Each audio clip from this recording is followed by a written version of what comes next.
പറയാതെ തന്നെ ബാക്കി കഥയെ അറിഞ്ഞൂല്ലേ? ഒന്നു മാത്രം ബാക്കിയുണ്ട് എനിക്ക് ചോദിക്കാൻ, മാപ്പ്. ദ്രോഹിച്ചിട്ടേ ഉള്ളൂ ഞാൻ ബോബിയെ.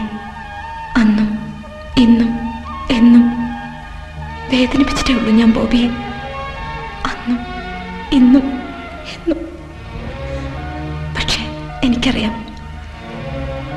എന്നെ എപ്പോഴും ഇഷ്ടമല്ലേ? എന്തൊക്കെ സ്വപ്നങ്ങളാണ് നമ്മൾ ഒന്നിച്ച് നെയ്തത്. എന്നിട്ടും ഒരു നിമിഷത്തിന്റെ ആവേശത്തിൽ ഞാൻ ബോബിയെ വിട്ടിട്ട് പോയി. ഒന്ന് യാത്ര ചോദിക്കാന്ന് മര്യാദ പോലും കാണിക്കാതെ. പക്ഷെ ഇപ്പോഴെനിക്കതിൽ സങ്കടമില്ല.